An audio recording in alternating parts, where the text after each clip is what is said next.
Hello hi எல்லாருக்கும் வணக்கம். Welcome back to Miracle Life with Rekha Sri channel. So இந்த வீடியோவில் குழந்தைக்கு நம்ம தாய்ப்பால் கொடுத்துட்ருக்கோம் அப்படிங்கும்போது அதை எப்படி நிறுத்துறது, குழந்தைக்கு நம்மளும் வந்து ப்ரெஷர் ஆகாமல் குழந்தைக்கும் ப்ரெஷர் கொடுக்காமல் எப்படி அதை ஈஸியாக வந்து நிறுத்தலாம் அப்படிங்கிறத தான் அந்த வீடியோவில் பார்க்க போகிறோம். ஆல்ரெடி என்னோடய ப்ரெஸ்ட் ஃபீடிங் ஜேர்னி வந்து ஷேர் பண்ணியிருக்கேன். அதே மாதிரி அதில் இருக்கக்கூடிய ப்ரெஷரும் பார்த்திங்க அப்படின்னா ப்ரீவியஸ் வீடியோவை வந்து ஷேர் பண்ணியிருக்கேன். இப்படி தான் அந்த வீடியோ வந்து ஸ்டார்ட் பண்ணப்போ அந்த வீடியோ எங்கேயே போய் முடிஞ்சிடுச்சு. ஸோ அது ஒரு நல்ல ஒரு மோட்டிவேஷனல் வீடியோவாக இருக்கும் அப்படின்னு நினச்சி தான் அதையும் நான் அவங்க கூட ஷேர் பண்ணேன். அந்த வீடியோட லிங்க் எல்லாமே கீழே இருக்க டிஸ்கிரிப்ஷனில் கொடுத்துருக்கேன். உங்களுக்கு தேவைப்பட்டுச்சு அப்படின்னா வந்து செக் பண்ணி பார்த்துக்கோங்க. ஸோ இப்போ வந்துட்டு நான் எத்தனாவது வயசில் குழந்தைக்கு ஃபீடிங் வந்து ஸ்டாப் பண்ணேன் அப்படின்னு பார்த்தீங்கன்னா, ஒரு வயசுலேயே நான் வந்து ஃபீடிங் ஸ்டாப் பண்ணிட்டேன். ஸோ அந்த முடிவு பார்த்திங்க அப்படின்னா என்னோடது தான். யாருக்கு முடிவையும் வந்து நான் எடுக்கலை. எனக்கு வந்து போதும் அப்படின்னு தோணுச்சு. ஸோ எதனால நான் ஒரு வயசில் பேபிக்கு ஃபீடிங்கை ஸ்டாப் பண்ணிட்டேன் அப்படின்னு பார்த்தீங்கன்னா, எனக்கு வந்து மில்க் சப்ளை வந்து குறைய ஆரம்பிச்சிடுச்சு. அது எனக்கே வந்து நல்லா தெரிஞ்சுது. குழந்தைக்கு வந்து நம்ம எவ்வளோக்கு எவ்வளோ பால் கொடுக்குறோமோ அந்த அளவுக்கு வந்து மில்க் சப்ளை நல்லா இருக்கும் அப்படின்னு தான் வந்து சொல்லுவாங்க. ஸோ ஸ்டார்டிங்கில் பார்த்திங்கன்னா எனக்கு நல்லாவே வந்து மில்க் சப்ளை வந்து இருந்துச்சு. பட் கொஞ்சம் அவனுக்கு வந்து ஒரு வயசு நெருங்க ஆரம்பிக்கிறதுலேருந்து பால் வந்து குறைய ஆரம்பிச்சிது. இப்போ குழந்தைக்கு பார்த்திங்க அப்படின்னா நான் ஒரு நேரம் ஃபீட் பண்ணேன். மார்னிங் வந்து எந்திரிச்சதும் நான் அவனுக்கு ஃபீட் பண்ணிவிடுவேன். அதுக்கப்புறமா ஒரு 11 ஸோ அந்த மாதிரி ஃபீட் பண்ணும்போது பார்த்திங்கன்னா அவனுக்கு வந்து பால் பத்தலை. ஏன்னா நம்ம ஒரு பக்கம் கொடுத்து முடித்ததும் நெக்ஸ்ட் பக்கம் கொடுத்தோம் அப்படின்னாலும் அவனுக்கு வந்து பத்தாது. குழந்தை வந்து ஸ்பீடாக குடிக்க ஆரம்பிச்சிடும். அவங்க வந்து நல்லா வந்து வளர்ந்துருவாங்க. ஸோ வளர்ந்தப்புறம் பார்த்திங்கன்னா ஸ்பீடாக குடிச்சிடுவாங்க. ஒரு 5 நிமிஷம் கூட டைம் எடுத்துக்க மாட்டாங்க. அதுக்குள்ளே பார்த்திங்க அப்படின்னா மொத்த பாலையும் வந்து குடிச்சு முடிச்சிடுவாங்க. ஸோ அவங்களுக்கு வந்து வயிறு ஃபுல்லாக பத்தாது. நம்ம அழைப்பாங்க, நீங்கள் அவங்க என்ன தான் ஃபுட் எடுத்துக்கிட்டாலும் அடுத்தால பார்த்திங்க அப்படின்னா நம்ம ஃபீட் பண்ணணும் அந்த மாதிரி தான் வந்து கேட்பாங்க. ஸோ இவனுமே வந்து அந்த மாதிரி கேட்க ஆரம்பித்தான். ஃபுட்டு வந்து அவ்வளோவா எடுத்துக்கல. ஃபுட்டு வந்து கம்மி பண்ண ஆரம்பித்தான். அதுக்கு முன்னாடி 6th மந்த்லேருந்தே நான் வந்து சாலிட் வந்து ஸ்டார்ட் பண்ணேன். அதெல்லாம் ஓகேவாக எடுத்துக்கிட்டு இருந்தான். பட் இந்த 11th மந்த்தெல்லாம் ஆகும்போது கொஞ்சம் அவர் பெருசாகவும் அவருக்கு நல்லா விவரம் தெரிய ஆரம்பிச்சிடுச்சு. நம்ம வந்து இந்த டைமில் பால் குடிக்கணும் அப்படிங்கிற மாதிரி அவனுக்கு தெரிய ஆரம்பித்து கரெக்டாக பார்த்திங்க அப்படின்னா 1 ஹவருக்கு ஒருக்கா வந்து ஃபீடிங்க்கு வந்து அவனாகவே வந்து கேட்க ஆரம்பித்தான். ஸோ அப்போ தான் வந்து நான் முடிவு பண்ணேன், இனிமேல் இப்படி இவன் கேட்டுட்டு இருந்தான் அப்படின்னா ஃபுட் எடுத்துக்கல, மில்க் சப்ளையும் வந்து அவர் வந்து கண்டினியூவாக வந்து என்கிட்ட ஃபீடிங் எடுத்துக்கிறாரு அப்படிங்கும்போது கண்டிப்பாக நம்மளோட மில்க் வந்து அவனுக்கு பத்தாது தான். ஸோ அதனால நான் என்ன பண்ணேன் அப்படின்னா அவனை வந்து டிஸ்ட்ராக்ட் பண்ண ஆரம்பித்தேன். இப்போ வேறு குழந்தைங்க கூட விளையாடுறது அந்த மாதிரி வேறு விஷயங்கள் வந்து பண்ண ஆரம்பித்தேன். ஃபுட்டெல்லாம் வந்து குழந்தைக்கு சாப்பிட கொடுக்கும்போது வந்து வெளியில் வேறு ஏதாவது காமிச்சு கொடுக்கக்கூடாது, அவங்களோட கவனம் வந்து அந்த ஃபுட்டில் இருக்கணும் அப்படின்லாம் வந்து சொல்லுவாங்க. பட் அதெல்லாம் வந்து எனக்கு சுத்தமாக ஒர்க் அவுட் ஆகவே இல்லை. அப்படி அவன் வந்து அந்த ஃபுட்டை பார்த்து சாப்பிடவே மாட்டான். ஃபுல்லாகவே வந்து நம்மக்கிட்ட ஃபீடிங் எடுத்துக்கிறதுலே தான் வந்து அவன் அந்த மோட்டிவேஷன் வந்து அவனுக்கு அதிலே தான் வந்து இருந்துச்சு. ஸோ அதனால் நான் என்ன பண்ணேன் அப்படின்னா வெளியே கொண்டு வச்சு குழந்தைங்க கூட விளையாட விட்டு சாப்பாடு கொடுக்குறது, வேறு எதையாச்சும் வேடிக்கை காட்டி அந்த மாதிரி சாப்பாடு கொடுக்க ஆரம்பித்தேன். அதெல்லாம் அவன் கொஞ்சம் என்ன பண்ணால் ஃபீடிங் வந்து சாப்பாடு வந்து எடுத்துக்கிட்டான். நம்ம வெளியில் வேறு ஃபுட்டு கொடுக்குறோம்ல, ஸோ அந்த ஃபுட்டெல்லாம் வந்து அவன் கொஞ்சம் கொஞ்சமாக எடுக்க ஆரம்பித்தான். ஃபீடிங் வந்து ஸோ அந்த ஃபுட்டை வந்து அவர் எடுத்துக்கிட்டதுனால கொஞ்சம் வயிறு ஃபுல்லாகிடும்ல. ஸோ நம்மக்கிட்ட வந்து பால் குடிக்கிறத பார்த்திங்கன்னா அவனுமே வந்து கொஞ்சம் கொஞ்சமாக கம்மி பண்ணான். சடனாக வந்து நம்ம ஃபீடிங்கை வந்து ஸ்டாப் பண்ண முடியாது. கொஞ்சம் கொஞ்சமாக தான் கம்மி பண்ணி ஆகணும். ஸோ நைட்டு வந்து கண்டிப்பாக நம்ம ஃபீட் பண்ணி தான் ஆகணும். ஏன்னா அவங்க நைட்டு கண்டிப்பாக தூங்குறதுக்கெலாம் வந்து ஃபீடிங் வந்து கேட்பாங்க. அதே மாதிரி நைட்டு முழிக்கும் போதெல்லாம் கண்டிப்பாக ஃபீடிங் வந்து கேட்பாங்க. ஸோ மார்னிங் டைமில் நம்ம வந்து ஃபீட் பண்ணுறத கொஞ்சம் கொஞ்சமாக வந்து கம்மி பண்ணிக்கலாம். அவங்களுக்கு பசிக்கும் போதெல்லாம் கரெக்டாக அந்த டைமுக்கு நம்ம ஏதாவது வேறு ஏதாச்சும் ஃபுட்டு கொடுத்தோம் அப்படின்னா ரொம்ப வந்து நம்மக்கிட்ட ஃபீட் பண்ணணும் அப்படின்னு வந்து விரும்ப மாட்டாங்க. ஸோ அந்த மாதிரி தான் வந்து நானும் வந்து பிளான் பண்ணேன். ஃபஸ்ட்டு மார்னிங் வந்துட்டு எந்திரிச்ச உடனே கண்டிப்பாக நான் அவனுக்கு வந்து ஃபீட் பண்ணிவிடுவேன். இல்லைனா அவன் ஒரு மாதிரி கிராங்கியாகவே அழுதுகிட்டே இருப்பான். ஸோ எந்திரிச்சதும் நான் வந்து ஃபீட் பண்ணிவிடுவேன். அதுக்கப்புறமா பார்த்திங்க அப்படின்னா ஃபுட்டு கொடுக்குறது, தோசை, இட்லி, ஸோ அந்த மாதிரி ஏதாச்சும் கொடுக்குறது. அது வந்து 9 o'clock 10 o'clock அந்த மாதிரி ஆகிடும். அதுக்கப்புறமா இடையில ஒரு 11 மணி 12 மணிக்குள்ளே பார்த்திங்கன்னா வேறு ஏதாச்சும் கொடுக்குறது. இப்போ ஜூஸ் கொடுக்குறது, அப்புறம் டேட்ஸ் இதெல்லாம் வந்து பாலில் ஊற வச்சு அரைச்சி கொடுக்குறது. ஸோ அந்த மாதிரி வேறு ஏதாச்சும் அடிஷ்னலாக வந்து கொடுத்தேன்.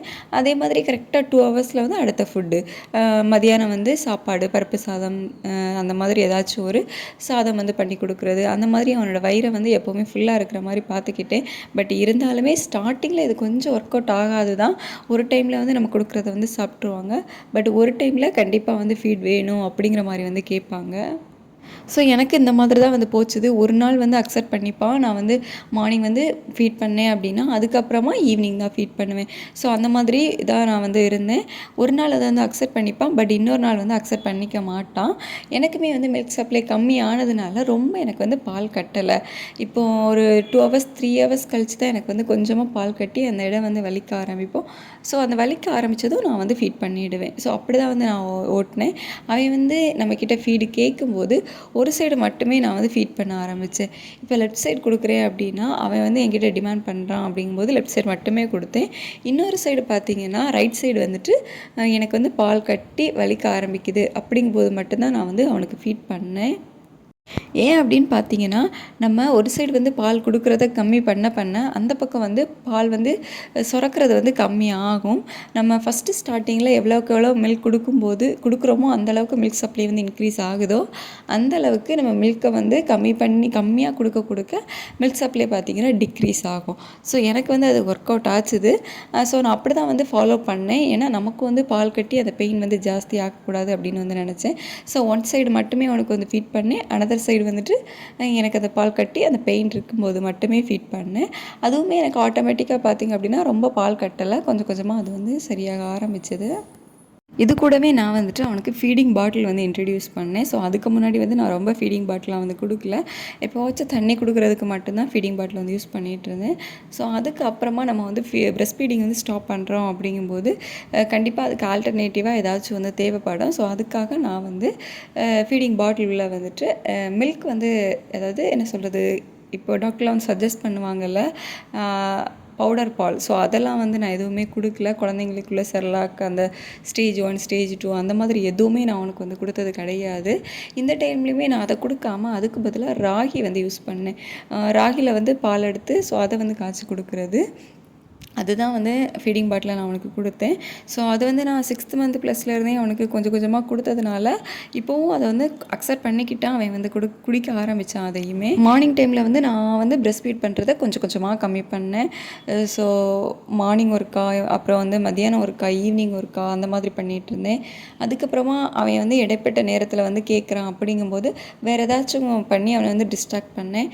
அப்படி இல்லை அவன் கண்டிப்பாக கேட்குறான் அப்படிங்கும்போது கொஞ்சம் கொஞ்சமாக அந்த ஃபீடிங் பாட்டில் வந்து கொடுக்க ஆரம்பித்தேன். ஸோ அந்த மாதிரி அவனை வந்து டிஸ்ட்ராக்ட் பண்ணேன். அவனுக்கு எப்போல்லாம் வந்து என்கிட்ட ஃபீட் எடுத்துக்கணும் அப்படின்னு தோணுதோ அந்த மாதிரி நேரத்துலலாம் கொஞ்சம் வெளியே கொண்டு போய் வேறு குழந்தைங்கள காமிக்கிறது, இல்லை வேறு ஏதாச்சும் வேடிக்கை காமிக்கிறது. ஸோ அந்த மாதிரி அவனை வந்து கொஞ்சம் கொஞ்சமாக டிஸ்ட்ராக்ட் பண்ணேன். இந்த ஃபீடிங் பாட்டிலாம் வந்து அவன் எடுத்துக்கிட்டான் அப்படிங்கிறதுனால ஓகே, அவனுக்கும் அது வந்து ரொம்ப ப்ரெஷராக தெரியலை. எனக்குமே வந்து நான் ஒரு சைடு மட்டுமே கொடுத்துட்ருக்கேன், இன்னொரு சைடு வந்து பால் கட்டும்போது மட்டுமே கொடுக்குறேன் அப்படிங்கும்போது எனக்கும் அது ரொம்ப பெருசாக தெரியலை. எனக்கும் வந்து ஆட்டோமேட்டிக்காக மில்க் சப்ளை வந்து கம்மியாக ஆரம்பிச்சுது. அவனும் வந்து கொஞ்சம் கொஞ்சமாக இந்த பகல் நேரங்களில் வந்து என்கிட்ட ஃபீட் எடுத்துக்கிறத கம்மி பண்ண ஆரம்பித்தான். எப்போவாச்சும் ஒருக்கா தான் ஃபீட் பண்ணுவேன். அந்த மாதிரி தான் போயிட்டு இருந்துச்சு. ஃபஸ்ட்டு ஒரு 3 நேரம் பண்ணுறேன் அப்படிங்கும்போது காலையில் ஒருக்கா, மத்தியானம் ஒருக்கா, ஈவினிங் ஒருக்கா. ஸோ அந்த மாதிரி டைமில் பண்ணிகிட்டு இருந்தேன். அதுக்கப்புறம் நைட்டு வந்து கண்டிப்பாக அவனுக்கு வந்து கொடுத்து தான் ஆகணும், வேறு வழி இல்லை. இல்லைன்னா அவரை வந்து சமாளிக்க முடியாது. நமக்குமே அது ஒரு ப்ரெஷராக இருக்கும். ஸோ ஃபஸ்ட்டு நான் நைட்டு கொடுக்குறத ஸ்டாப் பண்ணவே இல்லை. இந்த மார்னிங் டைமில் கொடுக்குறத மட்டும்தான் ஸ்டாப் பண்ணேன். ஸோ மார்னிங் டைமில் எனக்கு பால் கட்டி அந்த வலி கொடுக்க ஆரம்பிக்குது அப்படிங்கும்போது மட்டும்தான் நான் அவனுக்கு வந்து ஃபீட் பண்ணேன். மற்ற மாதிரி டைம்லலாம் ஃபீடிங் பாட்டிலவே கொடுத்துக்கிட்டேன். அவன் வந்து அதை குடிக்க ஆரம்பிச்சிட்டான். ஸோ ரொம்ப விவரம் தெரியாதுல்ல, 1 வயசு அப்படிங்கும்போது ரொம்ப அவங்களுக்கு வந்து தெரியாது. ரொம்ப அடம்லாம் வந்து ரொம்ப பிடிக்க மாட்டாங்க. ஸோ நமக்கு அந்த டைமில் வந்து அவங்களுக்கு அந்த மறக்கடிக்கிறது வந்து கொஞ்சம் ஈஸியாகவே தான் இருக்கும். ஸோ இந்த மாதிரி வந்து நான் பகல் நேரங்களில் அவனுக்கு வந்து ஃபீடிங் பாட்டில் கொடுத்துட்டு எனக்கு கஷ்டமாக இருக்குது, எனக்கு வந்து பால் கட்டி வலிக்குது அப்படிங்கும்போது மட்டுமே ஃபீட் பண்ணிவிட்டு கொஞ்சம் கொஞ்சமாக வந்து பகல் நேரங்களில் கொடுக்குறத ஃபுல்லாகவே வந்து ஸ்டாப் பண்ணிட்டேன். நைட்டு மட்டும் கொடுத்துட்ருந்தேன். அதுவுமே பார்த்திங்கன்னா அதுக்கப்புறமா நைட்டு வந்து ஃபீடிங் பாட்டில் கொஞ்சம் கொஞ்சமாக கொடுத்துக்கிட்டேன். அதுவுமே ஃபஸ்ட்டு வந்து கொஞ்சம் கஷ்டமாக தான் இருந்துச்சு. சில நேரங்களில் வந்து ஃபீடிங் பாட்டில் அக்செப்ட் பண்ணிப்பான், சில நேரங்களில் அக்செப்ட் பண்ணிக்க மாட்டான். ஏன்னா எப்போவுமே ராகி பால் கொடுத்துட்ருந்தோம் அப்படின்னாலும் குழந்தைங்க வந்து குடிக்க மாட்டாங்க. ஸோ வேறு ஏதாச்சும் பசும்பால்லாம் வந்து கொடுக்கக்கூடாது அப்படின்னு வந்து சொல்லுவாங்க. ஸோ அதெல்லாம் வந்து உங்களோட இஷ்டம். நீங்கள் உங்களோட குழந்தைக்கு கொடுத்துட்ருந்தீங்க அப்படின்னா வந்து ஓகே. அப்படி இல்லை அப்படிங்கும்போது நமக்கு வந்து ஹாஸ்பிட்டலில் டாக்டர் வந்து சஜஸ்ட் பண்ணுற அந்த பவுடர்ஸ் வந்து யூஸ் பண்ணலாம். அதாவது பால் பவுடர் சொல்லுவாங்கள்ல, செர்லாக், அதுக்கப்புறம் இந்த ஸ்டேஜ் 1 ஸ்டேஜ் 2 அந்த மாதிரி பவுடர்லாம் வந்து இருக்குல்ல. ஸோ அந்த மாதிரி கூட நீங்கள் வந்து யூஸ் பண்ணிக்கலாம்.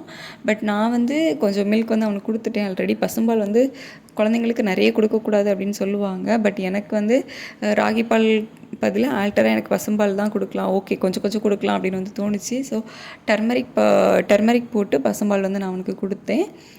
ரொம்ப கட்டியாக வந்து பால் காய்க்காமல் கொஞ்சம் தண்ணி ஊற்றி கொஞ்சம் நல்லா தண்ணியாக இருக்கிற மாதிரியே வந்து காய்ச்சி அந்த மாதிரி பால் வந்து நைட் டைமில் நான் வந்து கொடுத்தேன். அதுவுமே அவன் வந்து எப்போவுமே அக்செப்ட் பண்ணிக்க மாட்டான். எப்போவாச்சும் ஒருக்கா தான் எடுப்பான், கொஞ்சம் கம்மியாக தான் எடுக்கிறான். அப்படிங்கும்போது எனக்கு அது பெரிய ப்ராப்ளமாக தெரியலை. ஸோ நீங்கள் வந்து பசும்பால்லாம் கொடுக்குறீங்க அப்படின்னா உங்களுக்கு ஏதாச்சும் டவுட் இருந்து அப்படின்னா உங்களோட டாக்டர்கிட்ட வந்து கன்சல்ட் பண்ணிக்கோங்க. ஸோ எனக்கு அது பெரிய ப்ராப்ளமாலாம் இல்லை. ஸோ நான் அதை வந்து கொடுக்க ஆரம்பிச்சிட்டேன். நைட்டுமே வந்துட்டு எனக்கு பால் கட்டி வலிக்குது அப்படின்னா அவனுக்கு வந்து கண்டிப்பாக ஃபீட் பண்ணிவிடுவேன். ஏன்னா அந்த பெயின் வந்து ரொம்ப அதிகமாக இருக்கும், நமக்கு வந்து தூக்கமும் இருக்காது. ஏற்கனவே நமக்கு அந்த டைமில் வந்து டிப்ரெஷன்லாம் ஜாஸ்தியாக இருக்கும். ஸோ அது கூட சேர்ந்து இதுவும் வந்து கஷ்டமாக இருக்கும். அப்படிங்கிறதுனால இதை வந்து எனக்கு வலிக்குது அப்படின்னா கண்டிப்பாக நான் அவனுக்கு வந்து ஃபீட் பண்ணிவிடுவேன். மற்ற மாதிரி எனக்கு வந்து மில்க் சப்ளை கம்மியானதுனால எனக்கு வந்து ரொம்ப பெரிய வலியெல்லாம் இருக்காது, லைட்டாக அப்பப்போ வந்து வலிக்கும். ஸோ அது மாதிரி டைமில் அவனுக்கு நான் ஃபீட் பண்ணும்போது அந்த வலியெல்லாம் வந்து இல்லை. ஃபீடிங் பாட்டில் வந்து நைட்டமே ரொம்ப எடுத்துக்க மாட்டான், எப்போவாச்சும் வந்து அக்செப்ட் பண்ணிப்பான். மற்றபடி நிறைய நேரங்களில் என்கிட்ட தான் வந்து ஃபீடிங் எடுத்துகிட்டு இருந்தான். இப்படியே வந்து மார்னிங் ஃபுல்லாக ஸ்டாப் பண்ணி நைட்டு மட்டுமே வந்து ஃபீட் பண்ணுறது வந்து ஒரு 1லேருந்து ஒரு 2 வாரத்துக்கு பார்த்திங்கன்னா அந்த மாதிரி தான் வந்து போயிட்டு இருந்துச்சு. நைட்டு ஒரு நேரம் வந்து நான் கொடுப்பேன், ஒரு நேரம் வந்து ஃபீடிங் பாட்டில், அதுவுமே அக்செப்ட் பண்ணால் மட்டும்தான் அப்படி வந்து போயிட்டு இருந்துச்சு. அதுக்கப்புறமா மார்னிங் வந்து அவர் ஃபீடிங் பாட்டில் எடுத்துக்கிறதுனால நைட்டு வந்து கொஞ்சம் கொஞ்சமாக தான் அக்செப்ட் பண்ண ஆரம்பித்தார். சடனாக வந்து அவங்கள நம்ம சேஞ்ச் பண்ண முடியாது, கொஞ்சம் கொஞ்சமாக வந்து தான் அதை வந்து சேஞ்ச் பண்ண முடியும். ஸோ 1 or 2 டைம்ஸ் அந்த மாதிரி வந்து ஃபீடிங் பாட்டில் வந்து எடுத்துக்க ஆரம்பித்தான். என்கிட்டையும் வந்து ஃபீடிங், ஸோ இந்த மாதிரி 2மே தான் நைட் டைம் மாறி மாறி போயிட்டு இருந்துச்சு. அப்படியே வந்து கொஞ்ச நாள் போக போக ஃபீடிங் பாட்டில் நான் எப்போ கொடுத்தாலும் வாங்க ஆரம்பித்தான். நைட்டுமே வந்துட்டு நான் ஃபீடிங் கொடுத்தாலும் ஓகே, இல்லை ஃபீடிங் பாட்டில் கொடுத்தாலும் ஓகே அப்படிங்கிற கண்டிஷனுக்கு வந்து அவன் வர ஆரம்பித்தான். ஏன்னா என்கிட்ட மில்க் வந்து கம்மி ஆகிடுச்சி அப்படிங்கிறது வந்து அவனுக்குமே தெரிய ஆரம்பிச்சிடுச்சு. ஏன்னா அவன் வந்து குடிக்கும்போது நம்மக்கிட்டேருந்து மில்க் வராதில்ல. ஸோ அவனுக்குமே அது புரியும், ஓகே நமக்கு வந்து இதில் இல்லை, நம்ம வந்து ஃபீடிங் பாட்டில் தான் எடுத்துக்கணும் அப்படிங்கிறது வந்து அவனுக்குமே தெரிய ஆரம்பித்து ஃபீடிங் பாட்டில் வந்து அக்செப்ட் பண்ண ஆரம்பித்தான். ஸோ அதுவே ஆட்டோமேட்டிக்காக கொஞ்ச நாளில் நைட் டைம்லேயுமே ஃபீடிங் பாட்டில் எடுக்க ஆரம்பித்து என்கிட்ட உள்ள ப்ரெஸ்ட் ஃபீடிங்கை வந்துட்டு அவன் வந்து அப்படியே ஃபுல்லாகவே வந்து மறந்துட்டான். எனக்குமே அது வந்து பெரிய கஷ்டமாக தெரியல. ஏன்னா நான் வந்து சடனாக வந்து அதை ஸ்டாப் பண்ணால் தான் நமக்குமே வந்து பால் கட்டிக்கும், வலிக்கும், கஷ்டமாக இருக்கும். என்னடா குழந்தைக்கு ஃபீட் பண்ண முடியல, இல்லை குழந்தைக்கு நம்ம வந்துட்டு ஃபீட் பண்ணணும் அப்படிங்கிற வந்து ஃபீலிங்ஸ்லாம் வந்து வரும். பட் நம்ம வந்து கொஞ்சம் கொஞ்சமாக தான் அதை வந்து ஸ்டாப் பண்ணுறோம். அப்படிங்கிறதுனால குழந்தை கஷ்டப்படலை அப்படின்னா அதுவும் வந்து நமக்கு பெரிய கஷ்டமாக வந்து இருக்காது. ஸோ எனக்கு வந்துட்டு இந்த ப்ரெஸ்ட் ஃபீடிங் வந்து ஸ்டாப் பண்ணுறது ஈஸியான ஜேர்னியாக தான் வந்து போச்சுது. அவனுக்கும் வந்துட்டு அது ஒரு பெரிய கஷ்டமாக தெரியலை. கொஞ்சம் கொஞ்சமாக ஸ்டாப் பண்ண அதனால் அதை வந்து அவனுக்கும் பெரிய கஷ்டமாக தெரியாமல் இந்த ஃபீடிங் பாட்டிலை வந்து கொஞ்சம் கொஞ்சமாக அக்செப்ட் பண்ண ஆரம்பித்தான். எனக்கும் வந்து அது வலி இல்லாமல், ஸோ வலி இருக்கிற நேரத்தில் மட்டும் நான் வந்து ஃபீட் பண்ணி கொஞ்சம் கொஞ்சமாக ஸ்டாப் பண்ணதுனால எனக்குமே அந்த மில்க் சப்ளை வந்து ஸ்டாப் ஆகிடுச்சு. நம்ம வந்து பேபிக்கு ஃபீடிங் பாட்டில் இன்ட்ரடியூஸ் பண்ணுறோம் அப்படிங்கும்போது ஃபுல்லாகவே வந்து ஃபீடிங் பாட்டில் கொடுக்காம இடையில் வந்துட்டு இந்த ஸ்ட்ரா கப் அப்படின்னு சொல்லுவாங்கள்ல, சில்வர்லலாம் வந்து உண்டு, உறிஞ்சு கப்பு அப்படின்னு வந்து சொல்லுவாங்க. ஸோ அந்த ஸ்ட்ரா கப்பெல்லாம் வந்து நீங்கள் பேபிக்கே ஒரு 6 month ப்ளஸ் இருந்தே தண்ணி குடிக்கிறதுக்கெலாம் பார்த்தீங்கன்னா அதை வந்து இன்ட்ரடியூஸ் பண்ணிங்க அப்படின்னா இன்னுமே உங்களுக்கு ரொம்ப ஈஸியாக இருக்கும். நானும் பேபிக்கு வந்துட்டு ஃபீடிங் பாட்டில் யூஸ் பண்ணேன், அது கூடவே பார்த்தீங்கன்னா ஸ்ட்ரா கப்போ வந்து யூஸ் பண்ணிட்டு தான் இருந்தேன். எல்லாமே வந்து கொஞ்சம் ஸ்டீலில் யூஸ் பண்ணுங்கள், பிளாஸ்டிக்லாம் அவாய்ட் பண்ணிவிட்டு ஸ்டீலில் யூஸ் பண்ணிங்க அப்படின்னா ரொம்ப நல்லது. அதனால் அவருக்கு வந்துட்டு ஃபீடிங் பாட்டில், அப்படி இல்லை அப்படின்னாக்கி வந்துட்டு ஸ்ட்ரா கப், இந்த 2மே வந்து அவர் மாறி மாறி தான் எடுத்துகிட்டு இருந்தார். ஸோ ஃபீடிங் பாட்டில் அப்படின்னா அதை மறக்கடிக்கிறது இன்னுமே வந்து ரொம்ப கஷ்டமாக இருக்கும். ஸோ இந்த மாதிரி ஸ்ட்ரா கப்பை நம்ம இன்ட்ரடியூஸ் பண்ணோம் அப்படின்னா அவங்க வந்து 2மே வந்து அக்செப்ட் பண்ணிப்பாங்க. கொஞ்சம் அவங்க வந்து ஒரு 1.5 வயசு அந்த மாதிரி ஆகும்போது கொஞ்சம் இடையில நம்ம சாதா டம்ளரில் கொடுத்தோம் அப்படின்னாலும் கொஞ்சம் கொஞ்சமாக தான் இன்ட்ரடியூஸ் பண்ணணும். நீங்கள் எது இன்ட்ரடியூஸ் பண்ணாலும் சரி பேபிக்கு சடனாக அவங்க வந்து அக்செப்ட் பண்ணிக்கணும் அப்படின்னு வந்து நினைக்காதீங்க. ஏன்னா அவங்க ஒரு நாள் அக்செப்ட் பண்ணுவாங்க, ஒரு நாள் குடிக்க மாட்டாங்க, அந்த மாதிரி தான் வந்து போயிட்டுருக்கோம். ஸோ ஒரு 1 week நீங்கள் கண்டினியூவாக வந்து ட்ரை பண்ணால் தான் அதோட ரிசல்ட் என்ன அப்படிங்கிறது வந்து உங்களுக்கு தெரியும்.